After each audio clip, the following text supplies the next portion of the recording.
You already have a wife, and me don't have a man in my life. I'm down. Oh boy, it is a pity.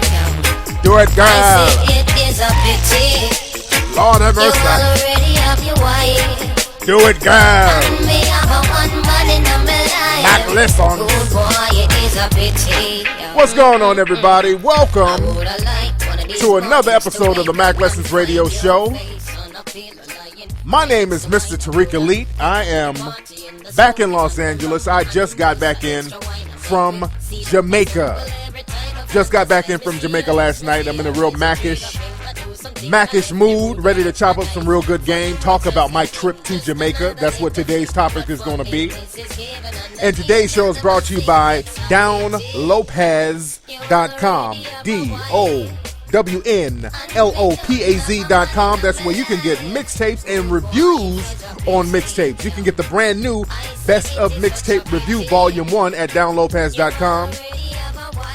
Also, I want to thank everybody for putting up the Hidden Colors poster on your Facebook page and your Twitter profile. I'd like to thank everybody for doing that. I'm going to have a trailer for the movie Hidden Colors available tonight. I will show it probably on Ustream, and I will have it on my Facebook page and my Twitter page. So everybody should be my friends on Twitter and Facebook. My Twitter page is twitter.com/Tariq Nasheed. My Facebook page is facebook.com/Tariq Elite. That's the Tariq Elite fan page. Let me put on some Jamaican Mackin music so I can really spit some isms. Also, I'm going to have some Hidden Color t-shirts available this week at MackLessons.com. So you guys stay tuned to that. A lot of people have been asking, hey man, we need to get some Hidden Colors t-shirts popping, and we should. We're going to have the Hidden Colors t-shirts popping on Black History Month. We're going to drop some real history. And again, like I said, the trailer for Hidden Colors, I should have that available tonight. And I'm going to do the live Ustream show tonight. A lot of people have been asking about Ustream.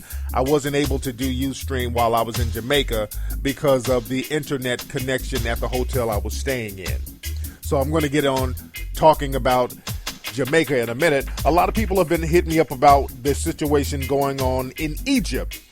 For those who don't know, there's a lot of political protest in Egypt. They're trying to get rid of the president that's there. The guy's been ruling for 30 years, and the citizens, they're trying to get him out. So they're raising hell in Egypt right now. They shut down the internet, which is a trip. See, a lot of folks don't know that same stuff can happen here, so cats got to be prepared for that. But they shut the internet down over there.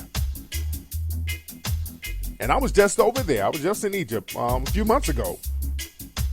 You guys can check out the pay-per-view special I did called The Real Egypt. It's a video presentation that I did, and you can get that at MackLessons.com. And I was trying to put cats up on the Egyptian game to let them know what really pops off over there. It's not a joke over there. My thing is, I heard that they're trying to go into the museum. A couple of people did break into the Egyptian museum, and they defaced some mummies of the pharaohs. Now, I don't like that part of the game. You can be political and all that, but leave our shit alone. See, that, the mummies and the pyramids and all that ancient Egyptian stuff, that's our African shit right there. See, a lot of the people that's there now, the Arabs came in later on. They came in around the 6th century, and I talk about that on the Real Egypt pay-per-view special. So they know that's not really their shit, so they have no problem defacing it. So that part of the game I don't like. Leave our African shit alone. Go get the Real Egypt pay-per-view special. You'll learn some real good game about ancient and modern Egypt in that pay-per-view special. You know, I bring the real deal. And that's why I want to talk about Jamaica, because there's a lot of misconceptions that we have about Jamaica. A lot of misconceptions we have are based on what we see on the news and in movies. Whenever you see Jamaica, they always talk about the drug lords, and they talk about poverty, and you think that you're going to go to Jamaica and there's a bunch of Jamaicans that's going to rob the tourists. It's that type of propaganda that we always see. White and black people feed into this propaganda. And people need to stop that, especially black folks. We really need to stop listening to people's propaganda about other people of color, because they do the same thing about us. Whenever we're shown on television in other parts of the world, they show some of the most ignorant ass niggas to represent all of us. And that's just not the case. In Jamaica was definitely not the case, man. I was pleasantly surprised. First of all, Jamaica, I was in Ocho Rios, by the way. Our plane landed in Montego Bay, and we had to take a cab that was like an hour, 30 minutes into Ocho Rios. But Jamaica's geographically beautiful. That's number one. Geographically, it is a beautiful place. Absolutely stunning. And the hotel we stayed in was a place called the Sunset Grand. That's in Ocho Rios. And they have a lot of all-inclusive hotels. That was an all-inclusive hotel. I mean, they had free everything. Free food, drinks. So just a bunch of drunk motherfuckers running around the hotel with protruding bellies from eating all that food. And I was one. I wasn't drunk, but I was eating my ass off up there. So I really highly suggest cats to go to Ocho Rios, man. It was a great place to go. It's a good place to go with all your buddies. Y'all can just post up in a resort and just do your thing, and you can go out and do your thing too. Another thing I saw in the resorts, I saw a lot of the Jamaican gigolos. We always hear rumors about the gigolos out there. The gigolo game is real strong in Jamaica. Them brothers out there getting their gigolo game all the way on. I saw a lot of old white women with young Jamaican dudes. And I'm popping my collar like, get money, nigga. Get money, goddammit. Also, there was a lot of fly women visiting Jamaica. I met a lot of people from Canada there. A lot of sisters from Canada. Real fly sisters from Canada. I gotta really look into Canada. We've been sleeping on Canada, man. Canada has some nice cooperation up there. And I had my chick with me, but I had pleasant conversations with people from Canada. Even just white families. That's how I can tell they weren't American, because a lot of Canadians and also Europeans, they don't have that whole racial bullshit like we have here in the States. So when I was at the resort, whites would just walk up and strike up conversations, and I found out they were from either Europe or Canada, because most American whites, they have that innate fear of people of color, so they don't really just strike up conversations like that. The vibe was real cool at the resorts. And the thing is, with these resorts, they have a lot of all-inclusive resorts around Jamaica, and they're very popular because the whites are really scared of the locals. Let's keep it 100. A lot of the whites are taught to be afraid of the local people in Jamaica. Also, a lot of black Americans have been taught to be afraid of the locals in Jamaica. They always tell whites, do not go out at night. They tell everybody, do not go out at night. Whatever you do, don't go out at night. They even have like these police-looking guards around the hotel. And that's really to comfort the white visitors, because the people of Jamaica, it's not like they're trying to break in these hotels or anything. They're like real nonchalant about the hotels. They don't give a fuck. They're doing what they do. But I think that gives the white tourist a sense of calm to see that there are guards all around the hotel as if they're being protected. Because Jamaican people do what they do. They ain't tripping on no bullshit. They're real laid back, real good-hearted people. They ain't tripping on nothing. And really, black folks gotta get off the whole vibe of being scared of other black folks. Because the thing is, I went out at night, and it is hood. Let me say that now. I'm not trying to overly idealize Jamaica. It's some hood shit that goes down. When you go out at night, it's very, very hood. You know, you got some real gangster looking cats standing around, and the streets are packed with these cats. They out there heavy and deep at night. It seems like shit. More people come out at night than the daytime. You go out at like 10, 12 o'clock at night, the streets of Jamaica is damn packed. So when white folks see all these brothers, all these black folks, that scares the shit out of them. And it scares the shit out of sucker-ass black folks too, who sit up and listen to white folks. But my thing is, I have this thing about being afraid of African people. I'm just not afraid, and I'm not going to allow myself to be afraid of other African people. We really have to get off that, because then, for the most part, cats ain't going to do shit to you.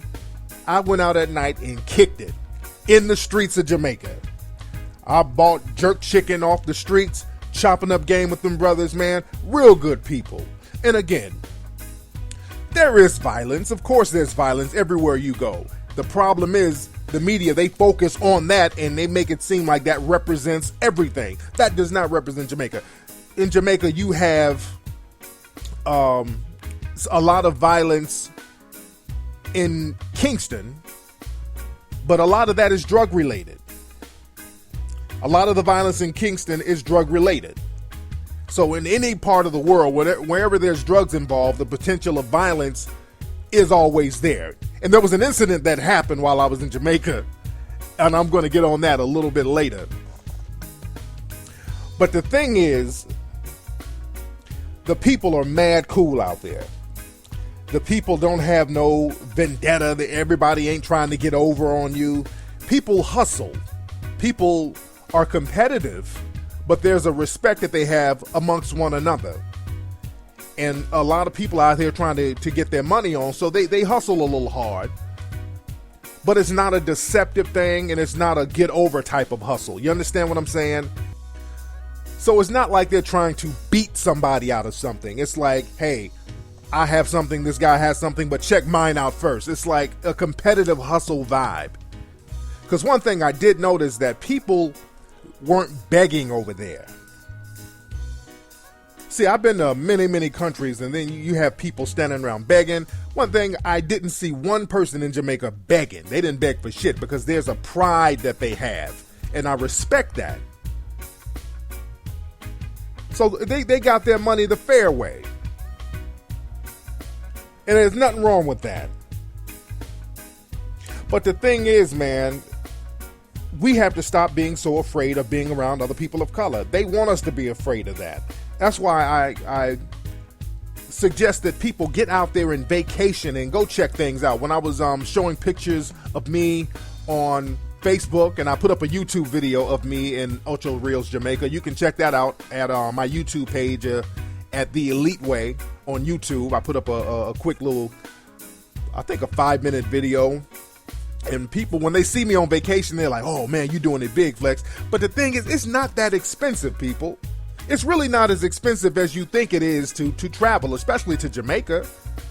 You can get real good deals on trips to Jamaica. And everywhere, it's not that expensive to travel. I just would like to get people in the mindset of traveling and getting out of the box and experiencing different cultures. Because that really steps your game up when you experience different cultures, man, to see how other people interact with one another. You learn a lot from that, man, and you take that with you. So cats really got to get their travel game on and stop thinking that it's so expensive and you got to save up money for 5 years and all. It's not that damn expensive, man. You got to get your international travel game on. And like I said, the people of Jamaica, man, they're very good-hearted people. Very cool. Now, the Jamaican brothers, the dudes, we do have some thirsty brothers out there. Some of the Jamaican dudes are thirsty when it comes to spitting game at the women.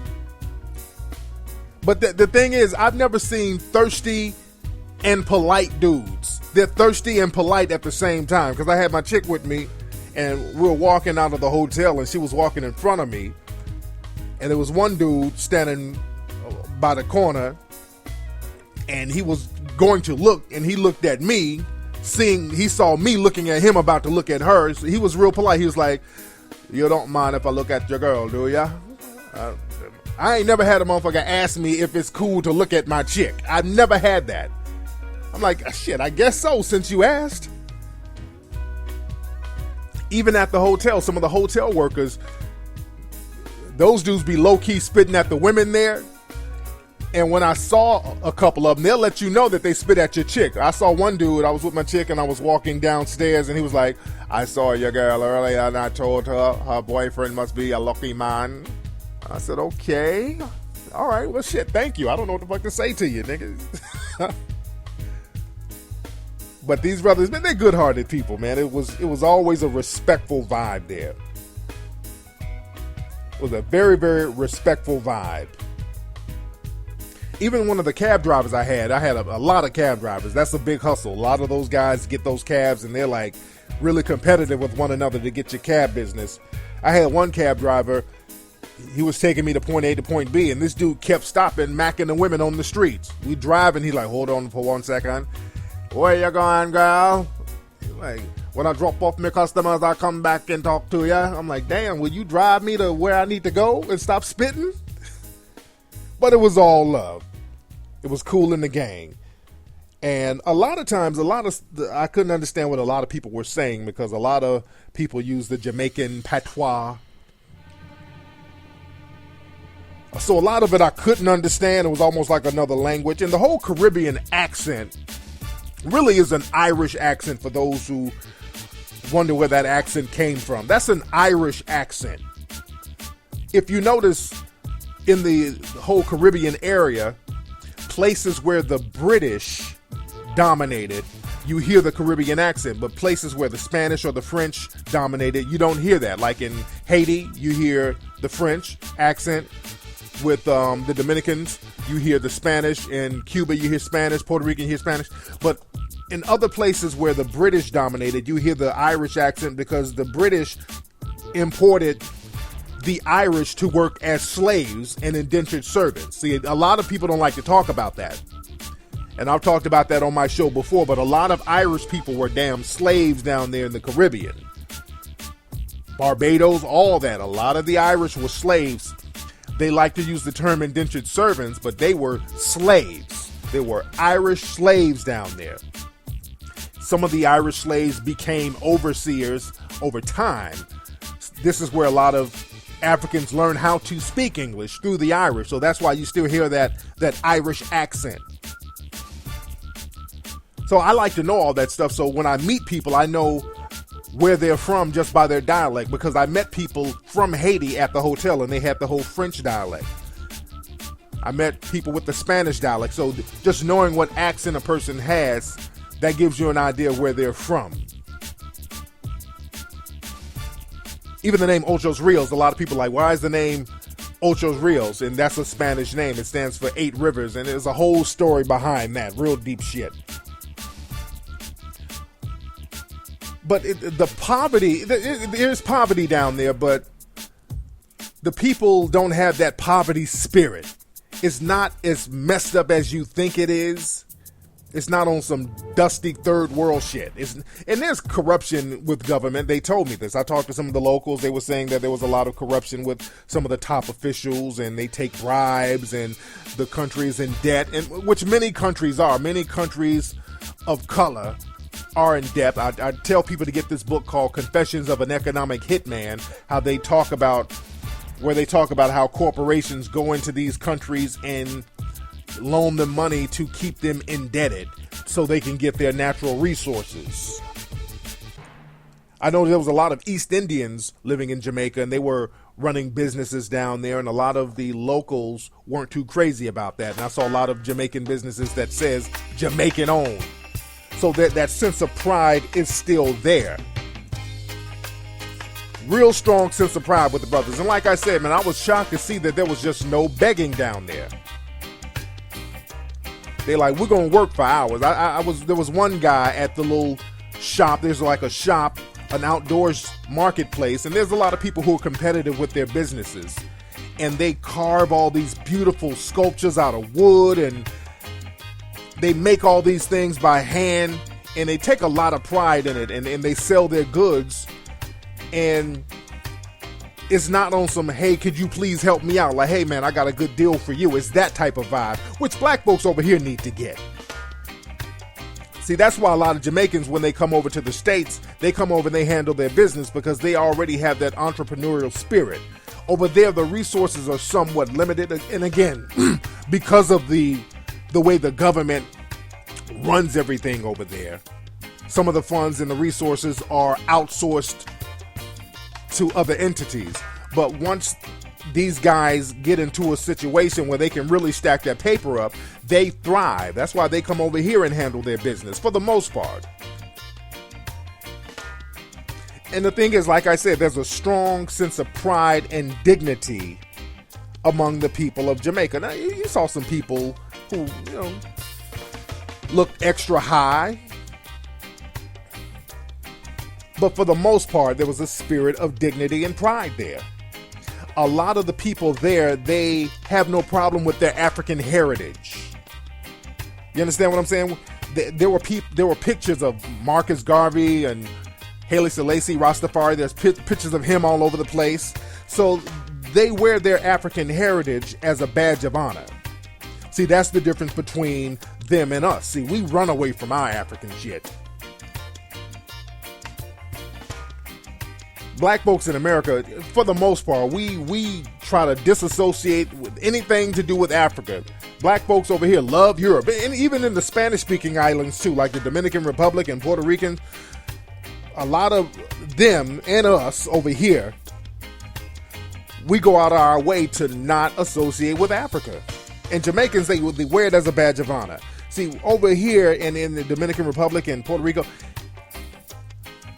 people won't even admit to being black. I'm Creole. I'm mulatto. I'm mixed. I'm Spanish. I'm Latino. Cats are everything but black or African. And cats got to get off that because, see, that's part of the inferiority complex that's been taught to people of color over here in the States and in Puerto Rico and in the Dominican Republic. See, the thing is, the reason why there's such a sense of just self-pride, the poverty level is high. People aren't just balling out of control, but they can still hold their head up and handle their business, and I respect that. Cats over here, man, we have a lot of people with broken spirits over here. And that broken spirit translates into comfortable ignorance. We have motherfuckers over here that's just happy as hell to be ignorant. They love and they wallow in ignorance. And cats got to get off that bullshit, man. The thing is, over here, the difference is we were all enslaved. We all come from Africa. We all have the common thread of slavery. But the thing is, over here, even after slavery, blacks have been programmed by whites to feel inferior because they're told every day. Blacks are told that you're less than us. Whites are like, we have this and you have nothing, so we're better than you. And blacks internalize that. Whereas they didn't have that in Jamaica. They didn't have whites telling them you ain't shit on a daily basis, which they still do to blacks here. And the thing is, blacks have to stop believing that because we can't control what people tell us, but we can control what we believe. And we have to stop believing the bullshit people tell us. This is why, again, I'm doing the documentary, Hidden Colors, so we can take control of what we tell ourselves. And the thing is with black folks, a lot of folks would, as a joke, were telling me I need to get somebody white to be in the documentary so black folks could believe it. Which is funny, but fortunately a lot of black folks are on board for this documentary we have going on, Hidden Colors, which should be released around April on DVD. That's the date we're going for. And I'll keep you guys posted on that. But like I said, man, in Jamaica, man, they have a very strong communal vibe. They can live off the land. I saw a lot of people fishing. They go fishing and put that shit right on a grill. They go pick some fruit and fire that shit right on up. They handle their business. And they don't mind sharing with one another. They have this thing where they look out for one another. Even when they come over here, they look out for one another for the most part. That whole communal family vibe. And again, I'm not trying to overly idealize Jamaica because there was some crazy shit I saw too. I did see a couple of girls get cursed the fuck out in the streets. I'm not trying to make it seem like some kind of utopia because there were some motherfuckers getting cussed the hell out. But for the most part, people looked out for each other. And even the women carried themselves a certain way. There was a dignity with the way they carried themselves. They carried themselves in a respectful way, for the most part. Because most of the images we see of Jamaican women are women popping their coochies and popping their ass and all that. And you did have some stanks out there. I did see some stanks. I saw quite a handful of stanks, but that didn't represent everybody. For every stank, you saw some respectable females. And the stanks were usually on the track somewhere. So they had a job being stanks. That was their job. Whereas women here, they just stank for no damn reason. They stank, and then they want you to treat them like a goddamn queen.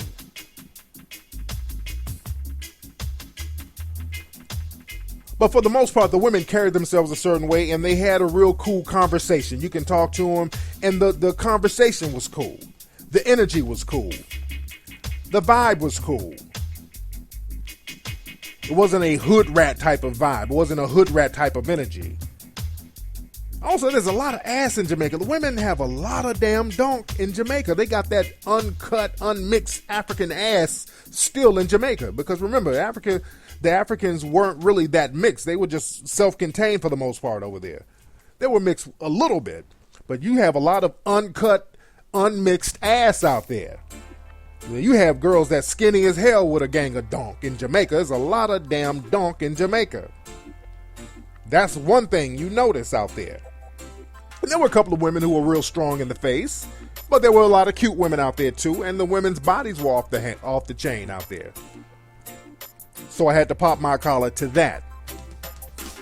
And again, I'm not trying to overly idealize it. I'm just saying that cats should go out there and check it out. It's a good place to go and bond and vibe with other African people. We need to learn how to connect with other people from where we came from. And also, whites, stop being so scared. The black folks ain't gonna do shit to you. And black folks, start learning how to reach out and chop up game with other blacks and not be scared, because that's our thing. We really should stop being scared of other black folks. Now, with that being said, that does not mean that you shouldn't be careful where you go, because you will get caught up in some situations if you're not careful. You have to watch yourself, because sometimes you can get into situations, and I did get into a little situation that was based on a misunderstanding. And I blame my Facebook people. See, the thing is, I interact with my cats from Facebook. I chop up game with my people on Facebook. I ask them if anybody has been here, where should I go, what should I do? And sometimes that gets me into a little bit of damn trouble. That happened in Chicago. I asked this guy what club was popping in Chicago. He told me about some club that didn't even exist. I went to some neighborhood and this shit looked like something off a video game. But on Facebook, I always get advice and get information from my players on where to go and what to do. And one of the players on Facebook was like, man, if you in Jamaica, man, you got to go see the ganja fields. I'm like, okay, I put that on my to-do list. So anyway, I'm with another cab driver. He's taking me around. We go to this place called the Dolphin Cove. That was closed. Well, it was about to be closed because we went there too late. So now I want to get into something, because I went to a place called Mystic Mountain. I went to Dunn's River. I went to all the sightseeing tourist spots. So now I want to get into something. I got the cab driver. I'm like, okay, take us to some spots. And this was one of them hustling cab drivers. See, a lot of the cab drivers, they have little deals with people at resorts and other places where if they bring in customers, they get a little cut on the side. They have those type of deals going on. So the cab driver was taking us to different spots. He took us to some little river place where a guy has a raft. I didn't really want to do that. So he took us to another spot. He was like our little tour guide. He was like, okay, over here, this is the elementary school. Over here to the right, that's another waterfall. Over here to the left, that's our water plant. So he was being my tour guide. And I said, I want to go to somewhere where they're selling sugar cane. So he took me to the sugar cane guy. Bought some sugar cane, ate some raw sugar cane. That was cool. And I made the mistake of saying to this guy, I said, hey, where are the ganja fields? Let me give y'all some advice, man. If you are in Jamaica, don't ever ask nobody where the ganja fields are. Don't ever do that. Don't ever do that. Because they will show you. And the thing is, even if and I'm not a weed smoker. I've never smoked a joint in my life. I don't fuck with that. I don't do weed at all. Even if you are a weed smoker, you don't ever ask for it, because if you stand out on the street, somebody will come up to you and ask you if you want to buy some weed. It's that simple. If you post up, you just walk outside, wait about 2 minutes, somebody will walk up, hey, you want that purple? You want the OG Kush? They'll ask you if you want weed, so you really don't have to go out and solicit. But the thing is, I asked this dude where the ganja fields were, and when I asked him that, this motherfucker starts smiling from his ear to his ass. He's like, oh, you want to know where the ganja fields are? And I'm like, yeah, I just want to, I'm just sightseeing. I've never seen a ganja field before. I just want to go by and see it. All right, you want to see it, right? Okay, I'll show you. I said, okay, now this motherfucker's grinning real hard. So in his mind, he thinks I'm talking in code. He thinks that I'm just in a low-key coded way saying that I want to buy a big supply of weed. I haven't picked this up yet. I'm still thinking as a tourist, and I'm thinking he's thinking that I'm thinking as a tourist. So he's like, okay, we'll go there right now. So we go up this hill. We make a left turn up a hill. And this hill is real hood up in this neighborhood. See, the thing about the hoods in Jamaica, the hood is up in the hills. It's real gully down in the lower part, but when you go up them hills, it gets even gullier. So we're going up this hill. We're going up in the mountains. And the farther we go up into the mountains, the more slums and shacks we see. There's recording studios here, and there's a little makeshift bar where people just create a shed and start selling beer out of the shed. I mean, it's real hood. So we're going up into these mountains. And I'm like, well, damn, I'm thinking that we're just going to drive by a field somewhere, see some weed growing, and just drive off. I'm thinking that. But we're going deeper and deeper up into the damn mountains of Jamaica. We go so high up, now we're on a dirt road. Now we done got to a point where the road ain't even paved no more. And I'm like getting a little nervous now. I'm like, cause I got my chick with me, the cab driver, he's still grinning. And I'm like, yo, man, we really don't have to go up here. He's like, no, let's go. We're almost there. So we go up this damn dirt road. And now we're seeing goats all over the place. There's little mountain goats, billy goats, whatever. We see goats everywhere. That's how high we're up. And we see banana trees. We start to see orange trees, coconut trees. We see all this shit. So we're going up this dirt road, up on a mountain still. Now I'm getting a little suspicious. I'm like, okay, this is getting a little extra. So we pull up to this shack. There's some dudes outside playing dominoes. So the cab driver gets out, starts talking to one of the dudes playing dominoes. They talk for 5 minutes. So the cab driver comes back to the car. Some dude hops in the front seat with him. I'm like, okay. I'm like, what's going on, man? Oh, we're almost up there. We're almost up there right now. So now we got this other dude in the car. We go up the hill some more, up the dirt road. We see more goats, more coconut trees. So now we're at the very top of a mountain. This is a mountain. There's a broadcast tower right where we are. We pull up next to a broadcast tower. That's how high up in the fucking mountains we are. Well, we can see the whole damn island of Jamaica damn near. I can damn near see the Cuba from where we are. We're high up in the mountains in the middle of nowhere. Pull up to somebody's house is next to the tower. Some people come out the house, some women. Then the guy who was with the cab driver went in the house. Some other dude came out, and these women are looking crazy as hell.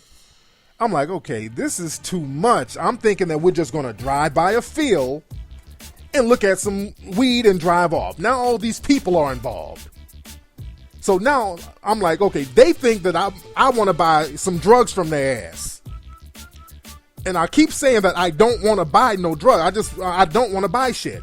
And they think I'm talking in code. And these women, y'all remember the movie Scarface when Tony Montana went into the hotel and there was a lady on the bed with this real crazy nonchalant look on her face? That's the look that these bitches had on their faces. They were trying too hard to seem nonchalant. So I'm suspicious of them. Now I'm on edge. Now it dawned on me I'm in the middle of an international drug deal now. By mistake. I done accidentally fucked around and got into a drug deal. Now all these people are involved. They thinking that I'm trying to get some type of Jamaican connection because I didn't ask where the ganja fields were. So now I'm like, oh shit, okay. So all of us are on this hill. We go over to another guy's house. Some roster, some dread, this guy with these dreads. And he's like, okay, follow me. They talk to him for 5 minutes. Then he's like, follow me. So we're following the dread guy. The dread guy, the guy with the dreads, he picks up a machete and walks into the woods and say, okay, follow us. So now there's a trail going into the woods, and he wants us to follow him in the woods. So now my spider senses are going goddamn crazy. And I'm looking at the situation. I'm in the middle of nowhere. I'm in a foreign country. I'm with some Jamaican drug dealers. One of them has a machete. I'm on a mountain. Nobody knows where I am. I don't have a cell phone. I don't have any weapons. I don't want to buy nothing they have. Now all of these people are involved. Now, what are they going to think, or what are they going to say when they find out I don't want to buy no drugs? Now that I know where their location is, how do you tell a motherfucker, okay, I'm cool, I don't want to buy nothing, and I done seen everybody, I know where the drug stash is. How the hell do I get out of this shit? So I stop. I let the guy with the machete and the other guy, was two guys walking in front of me. Peanut was in back of me, and the cab driver was behind her, and the chicks were on the other side over there by the other house. So I'm looking at this whole situation. I let the two guys walk in front of me, then I turn around. I said, Peanut, turn the fuck around, go to the car. I tell the cab driver, go to the car. What's wrong? I said, no, go to the car. Go to the car. So now I'm trying to choreograph my escape if anything pops off. I'm thinking to myself, if shit goes down, what am I going to do? You know how you choreograph something in your mind? I start choreographing my getaway in my mind just in case shit goes bad. I'm thinking to myself, okay, I'm going to go to that tree. I'm going to grab that coconut. I'm going to bust that motherfucker with the machete in the head with it. Then I'll grab his machete. I'll stab the second dude. Then I'll karate chop the cab driver. I'll hop on one of these goats and I'll ride down the hill. So I'm telling the guy, the cab driver, look, we got to go right now. No, it's all good. No. I said, no, we got to go right now. Get in the car. Let's go. Let's go right now. So the second guy who we picked up playing dominoes, he comes to the car. What's wrong? I said, no, get in the car. We got to go right now. So everybody's in the car. I'm like rushing this guy to go. Go right now. I look back out the window. The roster with the machete, he's coming to the car with 2 big bushels of marijuana. Where you going? I said, go. I don't want to be nowhere in the vicinity of this marijuana. The last thing I need is to be seen in Jamaica with a Jamaican drug dealer standing up with some uprooted marijuana. I'm like, go. Get the fuck out of here. Go. So we go back down this long ass hill. He drops the guy off who was playing dominoes. We go down the hill. We finally get back to the paved road. And when we get on the paved road, the cab driver's like, okay, and over here to the left is Ocho Rios High School. I said, man, if you don't take me back to the damn hotel, damn the sightseeing, damn the whole tourist shit, we're good. Take me back to the hotel. This motherfucker tried to act like none of this shit just happened and tried to get back into tourist mode. And over here is a waterfall. No, nigga, take me back to the room. And after that, I pretty much stayed my ass in the resort. I had enough Indiana Jones adventure for Jamaica. But again, like I said, other than that, everything was good. Jamaica was a great place. It was fun, exciting. The people were absolutely wonderful. Again, you have to be careful wherever you go. But for the most part, man, everybody's good. Everybody's great. And you guys should definitely check out Ocho Rios, Jamaica, whenever you can. That's been today's episode of the Mack Lessons Radio Show. My name is Tariq Nasheed. Glad to have everybody tuning in. I will holler at you guys next week. Peace.